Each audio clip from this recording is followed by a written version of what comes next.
I tend to focus on and remember and think about the bad clients instead of thinking about all the good clients that are maybe easy to take for granted because they're so nice. So you have to stop and think about letting go of the weeds and embracing the flowers, because that's where you're going to find happiness. And at the end of the day, you're going to carry the baggage of whatever happened that day home with you. Yeah. I'd much rather be happy and say, oh, this was a great client, or this was an awesome puppy that I saw today, or I made a great diagnosis and I helped out this pet and the owners were grateful.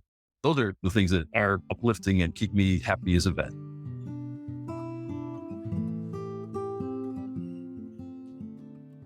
Hi, guys, and welcome to the House Call Vet Cafe podcast.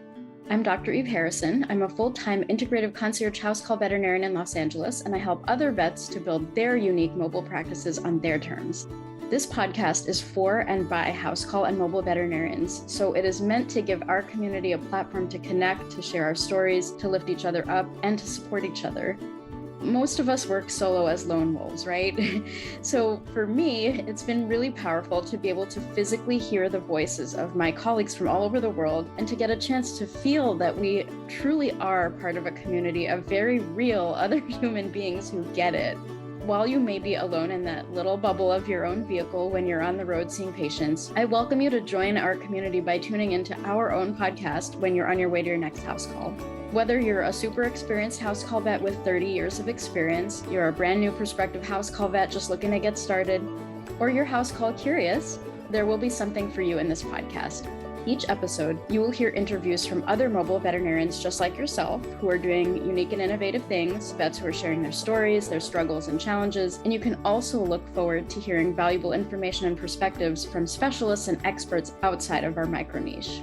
And finally, if becoming a house call veterinarian is something that you've been thinking about exploring, or you're looking for some extra support getting your own mobile practice to feel more profitable and sustainable for you, check out the information in the show notes about my course and our above and beyond supportive private community for members only, plus our monthly group coaching sessions within the House Call Vet Academy.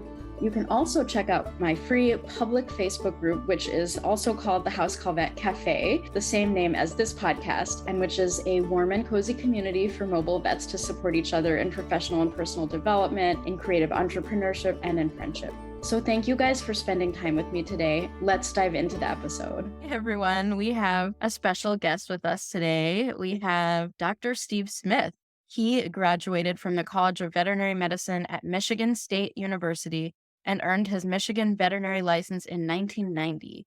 He worked in the Grosse Pointe, Detroit for the next 6 years. Michigan was nice, but Steve always wanted to move to California. He earned his California veterinary license in 1996 and moved to Los Angeles a few months later. Since then, Steve has worked as a full-time vet at a couple of hospitals. He's done relief work at over 200 daytime and emergency hospitals. 20 years ago, he decided to start up a house call practice, and he's been happy ever since. Welcome, Steve. Thanks for having me over. Yeah. So I'm particularly excited about this episode because Steve is a local colleague and we've spent some time together. We've gone out to like a crazy pirate bar and tried all different crazy beverages and stuff. And Steve is also the admin of a Los Angeles mobile veterinary group on Facebook. So he's kind of got the community held in his little palm. And so it's nice to have you here. Steve is a character. He's one of, like, to my understanding, one of the original house call vets in the area who's still practicing. And so I wanted to welcome you to the podcast by asking you the question I ask every time, which is, what is your favorite snack to eat in the car? You know, I'm not really a snacker. I usually just have a bottle of water in the car, and once in a blue moon, I'll stop and get a burger someplace, but normally I don't have food in the car to snack on. Okay. I feel like I remember you saying that you and your vet tech kind of go out to eat lunch sometimes. Did I imagine that?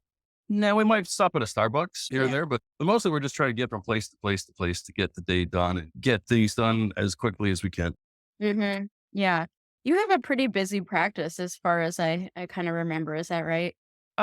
Yeah, I mean, I'd like to do 15 to 20 house calls a week if I can. I work Sunday, Monday, Tuesday, all day with a technician. And then I work sporadically on the other days of the week by myself, things I can do without a technician. So yeah, so it's my schedule's sort of predictable, but also flexible for things that come up. Yeah. Yeah. It sounds like standard house call fare. Nice. Can you tell me a little bit about how you became a house call vet? Well, it started with me wanting to be house call euthanasia only Mhm. practice. I was working in a hospital with another doctor 20, 25 years ago, and she was talking about wanting to start a house call euthanasia only practice. Yeah. And those are usually very successful. There weren't that many of them 20 years ago. Um, so I planted the seed in my head, like, I think maybe I want to do that too. And then around the same time, my husband and I had a 18-year-old Lhasa Apso that was in bad shape, and he had bad arthritis and dementia. And we were talking about putting him to sleep. And because I'm a veterinarian, I wasn't a house call vet at that time, but I was like, we could do it at home. I just need to go to a hospital that I work at and get the drugs and come back. So we decided to do this on a Sunday. I went and got the drugs and came back home. And when I was away, he had sort of transformed the living room.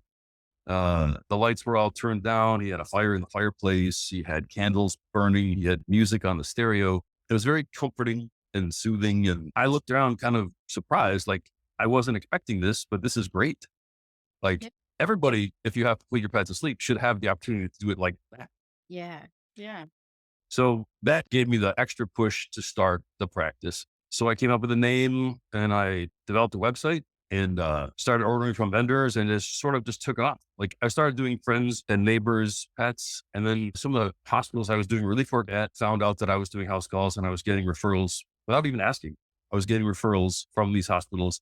One of my clients, who was also a friend, wrote a Yelp review, which was a big new thing 20 years ago. You were my first Yelp. And then more business people would look at Yelp. They're starting to use Yelp to find businesses to use. And that sort of took off. My Yelp reviews were sort of like snowballing. And so it just very quickly, like within the first year, I got pretty busy. And so I could stop doing relief work and just focus only on house calls. And that was like 19 years ago. And been doing that ever since. Fantastic. I mean, it's so interesting that it sort of started with a vision to focus on euthanasia and then coming home to your husband's like beautiful setup that inspired even further inspiration to go in that path and to just like have that kind of homey and holistic experience of, this is kind of a big deal. There should be a fireplace, there should be candles. Like that's beautiful. And that took you into the next phase of going with the practice. And so how did it kind of shift over from focus on euthanasia end of life to the other types of work you do? I was designing my website for euthanasia only. It was sort of a very sad looking website. The color palette was like gray and brown, and there were pictures of all the pets in my life that I'd lost. No. And I thought, this is kind of depressing. So I thought maybe I should decide to broaden my scope and do general medicine also. And then I shifted my website to be a lot more colorful, and it had a lot of information about things besides just putting pets to sleep at home. And so it was a very quick decision, and I was very happy with it. So I stuck with it. Awesome. And you do have an amazing website. It's really quite kick-ass. Oh, thank you. Well, the one I have now, I paid a web developer in England to do that one. And so it was not my original site, because when websites became all web friendly and people are using their iPhone, and 50% of people find my website on a mobile device these days. Right. So I needed to find a web developer who could do a mobile friendly website for me. So I found this company called Root Studio in Lancashire, England, because they had done a really cool looking dog walking website for somebody. Mhm. Because as I was looking around the internet, I found this dog walking site for somebody who walks dogs in Lancashire, England. But it was a really cool site. It had like animated animals and like cartoon characters and kind of a cool feel to it. I didn't want a cookie cutter templatey website. I wanted something creative and cool. So that's what I got. Yeah, you definitely have something creative and cool. And I think kind of templatey websites are kind of like not quite the right vibe, not quite the right look and feel for an independent house call vet. So I think your developer kind of hit it right on the head and you found the right one for you. That's really cool. Yeah. And it cost about $5,000, and they wanted to give me a new logo too. So I let them do that. But they've been pretty supportive over the years. Like if I need little tweaks here and there on my website, they'll help me out really quickly, and it doesn't cost very much extra.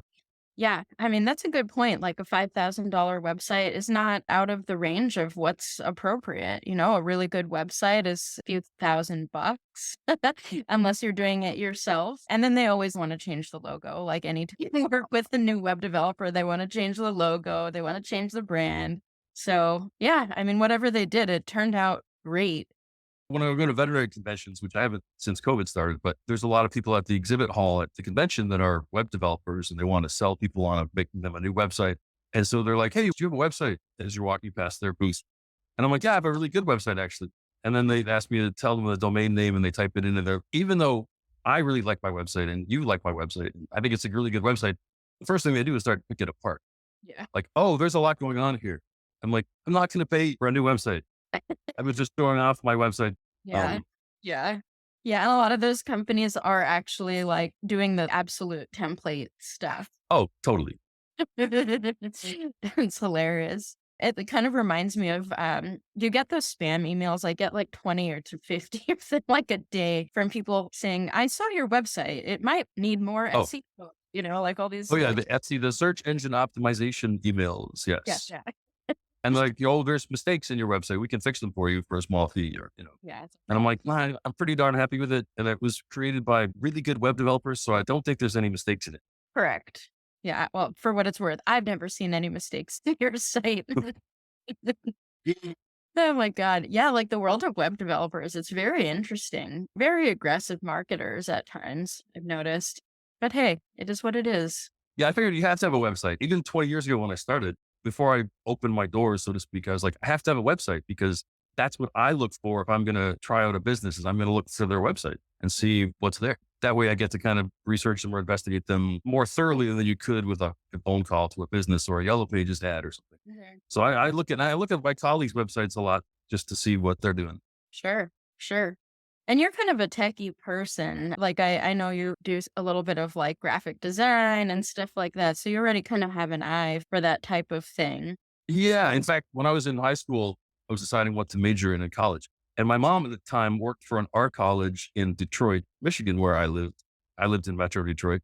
And I was almost going to go to art school because I could have gone free because my mom worked for the school. And one of my friends, and we edited the high school newspaper together, a woman named Jane Field. She's like, "No, you can't go to art school. You have to do something like requires more brain power," which I thought was a weird way to put it. But I'm like, okay, maybe I'll be a veterinarian instead. Mhm. Because that was my other thought processes. I always liked anatomy and physiology. And we always had dogs and cats growing up. So for me, it was kind of a natural choice of a career to combine all these things I like. Yeah. So Yeah. I decided to go to vet school. Excellent. And can I pick your brain as a graphic design inclined person? What do you think makes a good logo for a house call vet? It's a tough one because I've seen a lot of them. Mm. And I've seen on Facebook where people on these veterinarian pages putting up their perspective logos, like choices that they came up with themselves or their graphic designer presented them choices. I think simplicity is best. And if something's really clever, that's also good. And like the FedEx logo, how it has like an arrow as part of that logo is clever. So I think cleverness is helpful in the logo. If it's eye catching, colorful, simple, those would be the things I would use to describe a good logo. Awesome. I think that's super helpful. And speaking of logos, and I guess this is not really relevant, but kind of jumping back to the conversation we were having about kind of end of life care and how you had to put your own to sleep. I remember you telling me something really touching about how your animals are buried by the Hollywood sign. Oh yeah. Four of my pets over the years, either one passed away suddenly at home with heart failure, but the others were all pets that I put to sleep when the time came. And their ashes are all it's not a dog park, but people take their dogs there. But it's a big park near the Hollywood sign in Hollywood. And a lot of tourists go there. There's a little playground there for kids. And way back when, before GPS navigation became a thing and before the Hollywood area was overwhelmed with tourists, that was kind of a quiet little park. And so my husband and I scattered ashes for four pets there at the tree line at the back of the park. Beautiful. Now it's very inundated with tourists all day, every day. Yeah. So it's not the park it used to be, and I still have two pets' ashes to scatter. I kind of want to put them in the same place, but it's hard to find a time where there's nobody there. Yeah. Yeah. And that's a personal thing for sure. Like you kind of want it to have that special, like ceremonial feel, not having tourists all over the place at that Yeah. moment. Yeah. So I drive by that park almost every day on my way to and from house calls. Yeah. If I'm going because I'm in Hollywood, so I'm going to the valley, like Burbank or Studio City, or I might just go over the hill and go past that park. Hmm. Hmm. Very cool. Yeah, it's very moving. Whenever I see the Hollywood sign, I think of you and your animals now. Oh, thanks. Yeah. Yeah, it's Um, funny. I landed in Hollywood. When I was a kid, my mom subscribed to two magazines. One was Cosmopolitan and one was Rona Barrett's Hollywood. And so I would read through both magazines actually and look at all the pictures. And Rona Barrett's Hollywood is about like she was a celebrity reporter before TMZ and et cetera. And so it was all these glamorous photos of celebrities and things. And I thought, I really want to maybe someday go to Hollywood. Yeah. And I live near the Hollywood sign now. That's so kick-ass. Yeah. I mean, it's like the hills there are just kind of beautiful to look at. Whenever I drive through that area, I'm like, damn, this is a cool place that we live in, isn't it? It is. It's nice because I've never known so many neighbors as the place I live right now. And mostly it's through dog walking because everybody's a dog. Everybody has dogs and everybody walks their dogs because no one really has yards. So Great. everybody's walking their dogs up and down the sidewalk. And so that's how you meet and greet your neighbors here. And I know so many and I've lived here for 20 years. So it's a pretty cool thing. And you're close to downtown Hollywood. You're sort of close to downtown LA, but you're in a nice little residential neighborhood. That's cool. Have you gotten clients just from kind of meeting people out with their dogs? Yeah, I mean, a lot of people know me in the neighborhood as a veterinarian because sometimes I'll meet people and they're like, "Oh, you're the vet." I'm like, "Yep, Yeah. Well, you had mentioned that, like, I think back in vet school, people had said to you, yeah, when you go to parties, that folks are going to start asking you veterinary questions and you're going to get super sick of it, and that you actually haven't gotten sick of it. Like, you love it. Is that still? yeah." It's- I think being veterinary is very cool. First of all, I think it's a very cool job to be able to tell somebody that you're a veterinarian. I think there's a whole cool factor. And I like dogs and cats. And so when people ask me questions about their dogs and cats, I like being able to help them. I'd like to be able to answer their questions or just talk about their pets with them, you know, and everyone's got questions, food questions, training questions, can you look at this bump? What do you think that is? What do you recommend for fleas and ticks? Like there's all sorts of questions. And I never got tired of answering these questions. That's amazing. Like, those questions, like, tend to get so many of us totally aggravated. So, They also told me when I was a young veterinarian and no one believed me or listened to what I was saying because I was so young. They're like, when you get gray hair, then people will start taking you seriously. So obviously I have gray hair now. So fantastic. Yeah. Do people take you more seriously? I think so. I think now more so than when I was a new graduate. Young sprout? Yeah. But I also know a lot more now. Yeah. Fair enough. Through experience, mostly experience. It's very interesting is since I got blue hair, folks who are not watching the YouTube, I have blue hair and there's a rainbow in the front, which is really hard to see in the YouTube video right now recording. But ever since I did that, more people have taken me seriously. It's strange. Huh. People seem to like it. Very interesting. Yeah. So, yeah, I mean, you've had just a really interesting history in Los Angeles. I'm just kind of curious to hear. I mean, working 200 clinics in Los Angeles and doing relief. Yeah. It was about 7 years. I was doing relief work primarily, and I went all over LA County, Orange County, Palm Desert, Monterey, San Francisco. And I did a lot of it just to travel and see the state because I moved here in 1996 from Michigan. At first, Los Angeles is very daunting to drive around, but after doing relief work for such a long time, it became, like the back of my hand, as they say. Like Los Angeles is very familiar to me. And now when I'm doing house calls, I've almost been like everywhere. And if I'm in a neighborhood I've never been to before, it strikes me as odd. Like I've never been here before. That's weird. Yeah, yeah. So I could be a good taxi driver or a Uber driver. It's 'Cause I like know enjoy the novelty. Is that right? Like new environments. You're like, oh, cool. I do love one of the side effects of doing house calls is you get to see people's homes on the inside.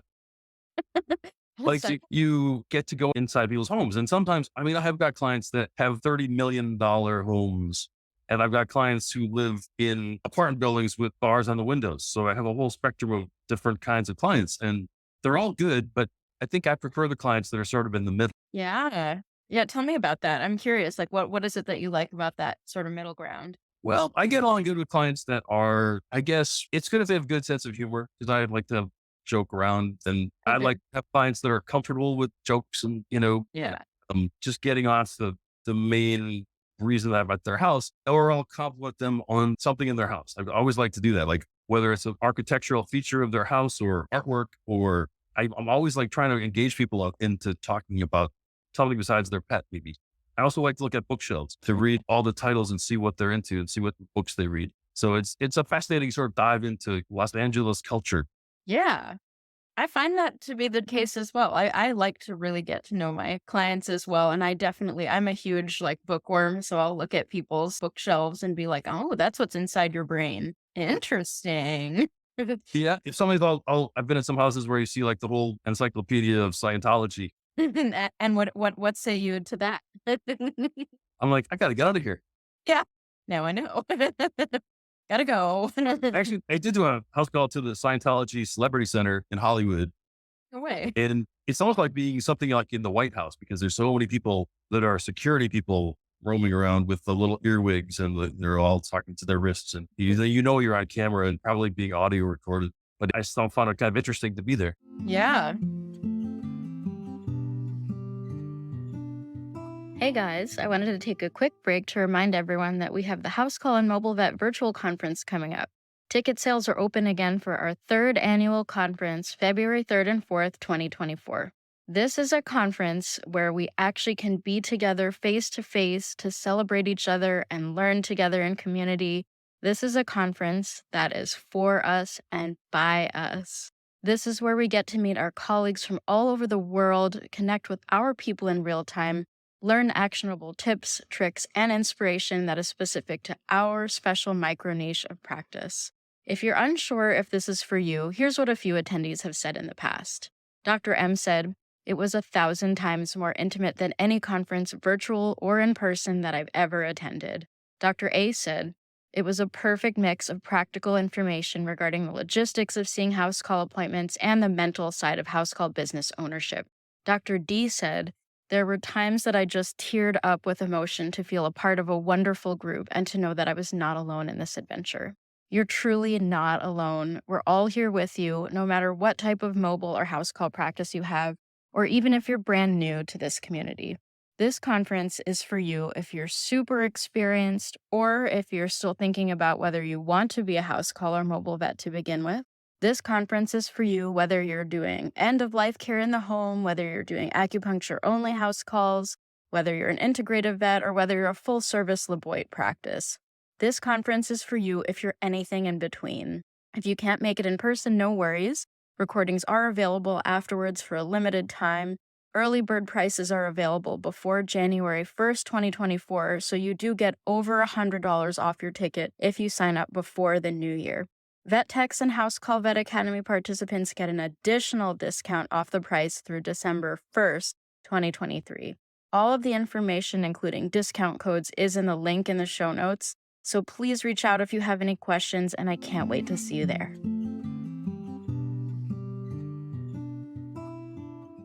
You've had also some really interesting experiences that I feel like you've mentioned about doing some health certificates for like royalty in hotels while they're staying in Los Angeles and traveling the world. And Yeah, I get a number of calls from the Beverly Hills hotels. They often call me up to see if I can help some of their guests that need something. I remember there was a family here from, I want to say Saudi Arabia, and they got a puppy while they were here. They had 2 children. The boy got a puppy and the daughter got plastic surgery. Seems fair. So I went to this hotel in Beverly Hills to take care of the puppy and give it puppy vaccines. Uh-huh. Okay. And how was it? It was good. It was good. It was nice people. I remember the son had lots of shoes. He had his own room in the hotel, and it was just like he had like about 50 pairs of shoes Okay. and a puppy.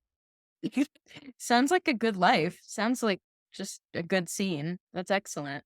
Yeah, I hardly ever say no to house calls unless I get a really weird vibe from somebody when they reach out. I pretty much see everybody. But if I do get a weird vibe from people, like a email with 100 paragraphs or text message with like 1,000 words, that's like, for me, I found that to be a red flag about people that I'm like, maybe not, maybe not.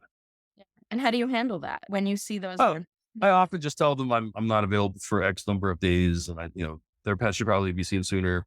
Or I tell them this is something that really should be seen at a hospital, not on a house call basis. Not on this house call basis, anyway.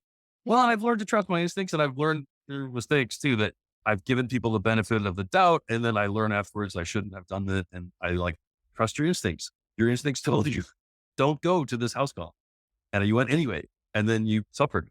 Right. Right. I've had the same experience many times. I've learned very much the hard way that when it comes to going into someone's home and starting a rapport with someone on a house call basis, like your gut is the ultimate litmus test. Like, don't overlook that gut.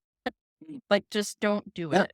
And the more you've done house calls, the more it becomes clear. Like you look for red flags. Mhm. I was at a house call, one of the ones I regretted going to. It was a young woman and her cat, and then her elderly father was there with us. And we're all getting along well and looking at the cat and talking about the cat. And at one point, the father, who's been pretty quiet, starts talking about the cat. And the daughter goes over to him and says, "Dad, shut up." Like just totally out of character, out of the blue. Like, that wasn't nice. And then afterwards, there was a series of like mean emails that she sent to me. I forget why. And I'm like, I should have trusted my instincts. I should have trusted my instincts. And it ended up being more problematic going forward. Yes. Well, no, we did go forward after that. It was just like, that was it. That was the end of the relationship, which Excellent. happens. Wait, what's on a blue moon?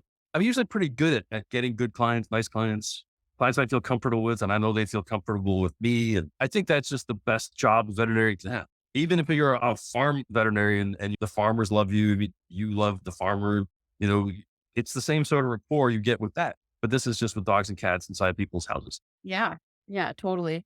To me, that's very much the appeal of house call practice that you can really fine tune the match and you yourself can personally feel out the red flags to figure out. So you're not just like seeing whoever comes to the door. You're going for an experience that's mutually beneficial, that you're appreciated, you're understood, and vice versa. And I think that's the magic. And I agree with you. This is the best way to be a vet, in my opinion, anyway. I think so. I think some people may not be cut out to be house call vets, but they might prefer working in a hospital, having a support staff, having a safety net, having more toys, x-rays, surgery, dentistry. But I've adapted to just not need to do those things in my practice. And so to me, it's like the happiest I've ever been. When I was doing relief work and I was doing working, especially emergency hospitals, I wanted to not be a vet anymore. There was time I wanted to stop being a veterinarian. I was like, what can I do with my license and my degree besides practice? And I'm like, no, it's not a lot. Yeah, But I hated it. The stress of emergency practice was so bad that I really hated it. I hated being a veterinarian. I relate to that. And now I haven't said that in 20 years. Yeah. Way to take it back to that time. But I mean, even now, 20 years later, so many people feel that same way. And I think that's kind of why we're seeing this huge influx of veterinarians kind of moving into the house call space to kind of like reclaim their Yeah. lives with medicine how they Yeah. want. When I started, there were maybe 5, 6 house call vets in Los Angeles. And now there's at least 30 with websites. Yeah. LA is crawling with us, isn't it? It is. And then the corporate side has sort of moved in, Better Vets and The Vets have moved into Los Angeles, and I feel their presence a little bit. Yeah. Sometimes I get record requests from these companies for a mutual client. Yes. Although the last one was for a really evil dog, so I didn't mind. You're like, oh, good. I'm like, you can have that dog. That's good. That's funny. Usually I'm getting the overflow from them rather than the other way around. But if it were to go the other way around, I would say good riddance as well. Good. Off you go. Hope you enjoy that better. Yeah. Yeah. So I don't know. I mean, what was the company that came to LA and left? Yeah. Yeah. That was not good. So they didn't last. They didn't charge people what they should to keep the company going. So they spent all their venture capital and then they had to close. Yeah. I've got Good. strong opinions about that one for sure. Well, and unfortunately, we as house call veterinarians, we have to charge more than people would pay at a hospital because in a hospital, a veterinarian might see 10 to 20 clients a day in a general practice, daytime practice. I see 4, 5, 6 house calls a day. So I see far fewer patients. And there's also time driving between locations. So I can't possibly see 10 to 20 patients a day. So I have to charge more Right. per patient just to function. Exactly. Yeah. And then I guess some of the chains are more into the high volume, which kind of defeats the purpose, like 6 to 8 to 10 appointments in a day. That's a lot. And that changes the tone of a house call visit. It really assembly lines it, doesn't it? Which is kind of the opposite of what house. Yeah. Yeah. Although, I mean, I remember like one of the better vets says that you'll do like 8 45-minute appointments per day and they schedule them all for you. You don't know what you're walking into. And they assign a technician to you, a veterinary technician that is kind of more in charge than you are. as Yeah. far as equity goes. Yeah. So I don't know. One of the things I like about being a house call vet is I can choose my hours, my days. I can be selective about my clients, my patients. That's it. So if you work for a corporation owned house call business, you have no say in anything. You just have to show up and do what they've planned for you. Yeah. And that goes against every grain I have. Amen. Amen. And for those listening, Steve said it. I didn't force him. It's true. It's the truth. Yeah. One of the things I like about most of being a house call veterinarian is my whole life, I've never really liked anybody telling me what to do. Same. And for the first time as a veterinarian, well, for 20 years now, I can not have anybody tell me what to do. I'm pretty much autonomous. I can do what I want. I can see the cases I think I'm going to be good at. I can decline the cases that are beyond my grasp, things that need to go to a hospital, things that need something I can't provide. Also, I don't have to see certain breeds of dogs anymore. Yeah. I've been attacked over the years by Rottweilers. I worked in Detroit for 6 years and there were lots of Rottweilers. Yeah. And I can't tell you how many times I could have been killed by a Rottweiler if not for a muzzle or a snare pull or an anesthetic injection to give to the dog. So I had this epiphany as a house call vet, like I don't have to see Rottweilers anymore because I have nightmares about Rottweilers. Yeah. And so there might be some really lovely, sweet Rottweilers out there in the world that need a house call, but I can't take the chance. I Right. have to protect myself. If I get injured on the job, my whole practice shuts down for X number of weeks. Right. Whereas if someone gets injured in a hospital, the hospital can carry on with one employee in the hospital. The hospital can still service their clientele and they can still keep their doors open. I have to protect myself from injury so I can continue to practice and my practice can stay open. Yeah. I mean, that's highly admirable. I love that. I love that you maintain that boundary. And likewise, like, I don't have a specific thing with a breed, but if I get the sense an animal is not one that I feel safe or comfortable working with, I have no hesitation to decline that client. But likewise, I think the biggest parallel is that I now can decline asshole clients. I'm not willing to get bitten by a human, whatever that looks like, so I also decline to work with assholes or whatever is perceived by me to be a red flag that this may be an asshole. You know what I mean? Yeah, I get it. I get it. And usually people divulge that maybe they're not aware of it, but they divulge that they're an asshole pretty quickly. Yeah, yeah. And like, granted, like an asshole, I'm being a little comical. Like, humans are humans, and sometimes people are reactive because of what they've been through. But, if you're approaching me as an asshole, whether you are an asshole or not, that's something that I'm not willing to work through at this point. We'll put it that way. You know what I mean? Yeah, and there's so many nice people out there. Yeah. And unfortunately, I don't know if it's just veterinarians that do this, but we tend to focus on the weeds in the garden and not the flowers. I tend to focus on and remember and think about the bad clients instead of thinking about all the good clients that are maybe easy to take for granted because they're so nice. So you have to stop and think about letting go of the weeds and embracing the flowers because that's where you're going to find happiness. And at the end of the day, you're going to carry the baggage of whatever happened that day home with you. Yeah. I'd much rather be happy and say, oh, this was a great client, or this was an awesome puppy that I saw today, or I made a great diagnosis and I helped out this pet and the owners were grateful. Those are the things that are uplifting and keep me happy as a vet. That's awesome. Yeah, I mean, we all have that negative bias, that negative, like, cognitive bias to kind of focus on the weeds instead of the flowers. So I love that you're putting some intentionality behind that and trying to enjoy the job and trying to enjoy the work. I mean, that's the best we can all do. And I love how the house call paradigm allows us to do that and to kind of like pick our bouquet of flowers. Like, oh, this is a great experience. I have this client and this patient, and this is how I want to run things. So very cool. Yeah, I have a lot of great clients over 20 years. I've worked in a practice long enough that I've actually seen pets go from puppies and kittens to elderly cats and dogs, and sometimes even being put to sleep because it's that time. And so that you get to know the person, the pet owner, over such a long period of time. And I've never had that. I've always worked at practices for short amounts of time, like 4 years or less. Or I've done relief shifts where you're there for like a day or a week and you don't really get to know your clients. So this is like another good thing about being in a practice that I like for 20 years is I get to see the whole lifetime of a pet. Beautiful. Yeah, that's fantastic. Definitely agree with that. I've definitely since becoming a house call vet, maybe about 7 years ago, a little over 7 years ago at this point, I'm seeing getting like the full circle at this point. And you being in it for 20 years, of course, seeing multiple lifetimes and things like that. It's a really Yeah. beautiful thing. Mhm. I have some really good clients, husband and wife. Now they have 2 kids. When I first met them, I was to put their golden retriever to sleep. They lived in Koreatown, and that was the first visit. And then they got a puppy. So they called me, and I went to take care of this puppy. And then the puppy lived, it was another golden retriever. That dog lived to be about 14 years old. And I ended up putting that dog to sleep when the time came. And they got a new golden retriever. Mm. It's probably about a year old now. So it's like they're the third generation of golden retriever that I've helped this family with. Fantastic. And I wouldn't trade it. It's like, Yeah. Yeah. No, it's beautiful work. It really is. Thank you for sharing your experiences and stories here. And before we close up, is there anything else that you'd like for people to know about you, or any advice or tips that you'd like to give to the house call vet community, or anything else that you'd like to share kind of freestyle here? I don't know. What would I like to tell? I think what I would tell any professional is learn to relax, learn to love your job.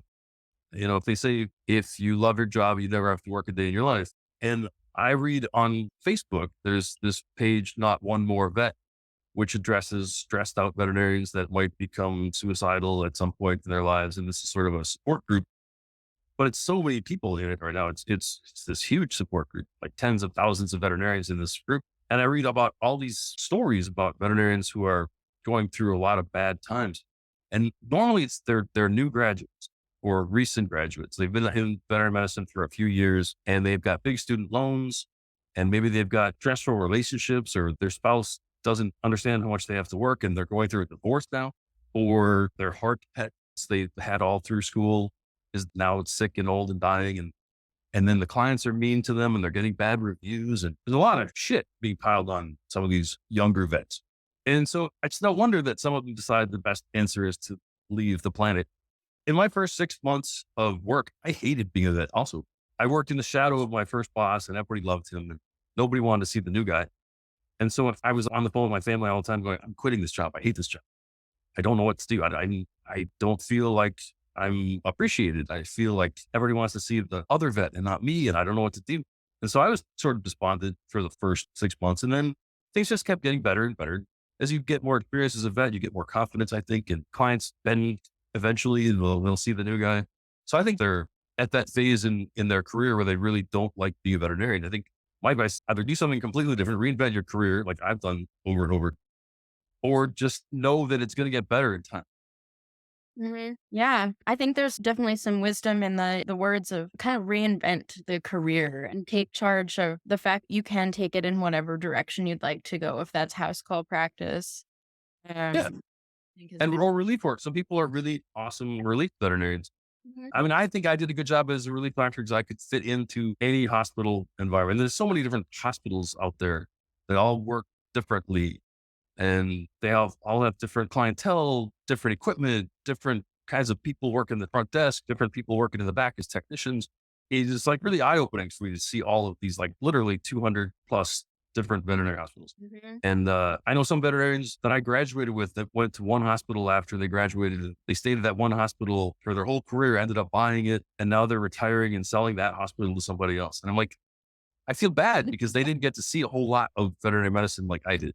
Yeah, yeah. I cherish my time as a relief vet. I still do a little relief here and there just to help out with clinics that I have a rapport with, but I really cherish all that I learned, and just there's so many tips and tricks and different personalities and different approaches to medicine, and different management systems and all of that. So yeah, I mean, I guess what I would add on is just don't be afraid to shift out of whatever it is that's not working to kind of find your place in that path. And, I would say if someone's like really at the mental health state where suicide is on the table, get out right now. But, if you're not at that point, maybe pivot, shift. Don't be afraid to make changes. There's this sort of like learned helplessness that is ingrained in so many of us that we can't change the situation we're in. Sometimes we literally can't. We don't have the leverage to do it. But there are times that we can get so stuck and think that we work in this hospital. We have to continue working in this hospital. We can't get out. Sometimes we may have a non-compete, and that's real sense of stuckness at times. But yeah. Mm. It's like any bad relationship, though. Sometimes people are in bad relationships with other humans, Yeah. but they're afraid to leave that bad relationship because they're going to be alone. or they're not going to, who's my next relationship going to be with then? Yeah. Like, so people are probably afraid to leave a hospital, even though it's a bad situation, it's familiar. So they're afraid to leave it in search of the unknown, like another hospital that might be even worse. Or, you know, It could be like out of the pot into the frying pan. I mean, legitimate fears. And then you also have people who are in abusive relationships that can't leave because they've been psychologically damaged to not believe in themselves anymore and that they won't be able to. So there's that whole level of like can't leave, won't leave, abused. How do you leave that relationship?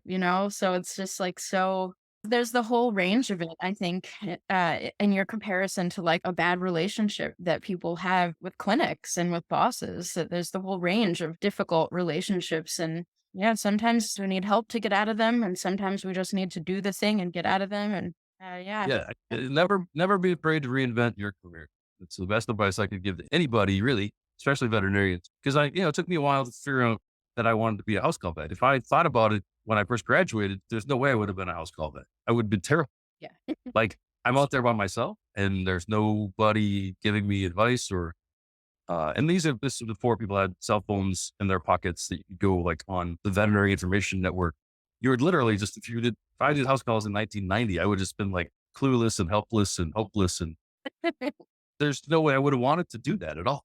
Mhm. Yeah. No safety in that at all. Yeah. So it's something that maybe, a new graduate can't really fall into house calls. I think you need to have some years of experience before you can jump into that field. Mhm.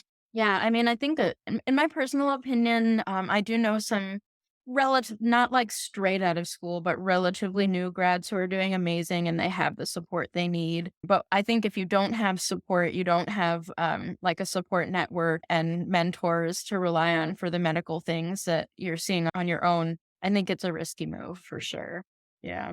Well, Steve, thank you so much for your thoughts and your experience and wisdoms. And I appreciate you sharing about your own practice and how you got here. In order to close up the episode today, I would like to see what is your favorite beverage? Would you like to have a round of something? My favorite beverage, alcoholic or non-alcoholic? Let's hear one that's alcoholic and one that's non-alcoholic. Okay. Well, honestly, my favorite beverage that's non-alcoholic is probably iced tea lemonade, like a Arnold Palmer, Yeah. Yeah. refreshing and tasty. Alcoholic, I have created a tiki bar in my home. So I've been doing a lot of recipes to try a lot of like cocktails and things. And I would say my favorite is a rum runner, which is light rum, dark rum, pineapple juice, Chambord, which is like raspberry liqueur, and banana liqueur. So that's what it is. So it's two kinds of rum, banana, Chambord, and pineapple. That sounds absolutely delicious. I'm It, formally inviting myself over and I'll order at least one of those. please do. Fantastic, Steve. Thank you so much. Oh, you're welcome. And I did want to just say the Zoom background that I'm using is a photograph of the inside of my car. And in the background of Steve's Zoom is just his regular background, but there is a birthday balloon there. So I just wanted to say happy birthday, Steve. And Thank you. it's great to have you with me today. And I can't wait to catch up at the Tiki Bar. All right. Look forward to it. Fantastic. Thank you so much for listening to this episode of the House Call Vet Cafe. If you enjoyed this episode, then hit the subscribe or follow button on Apple Podcasts, Spotify, Google Podcasts, YouTube, or wherever you listen to podcasts so you never have to miss an episode. This podcast is made specifically for you, so don't be shy if you'd like to reach out and let me know your thoughts on this episode. You can find me on Instagram and Facebook as the House Call Vet Academy, where I also share more valuable content. If you're interested in learning more about consulting for house call vets or the House Call Vet Academy online course and community, please click on the link in the show notes. Have an amazing rest of your day, and I can't wait for you to join us for our next episode of the House Call Vet Cafe.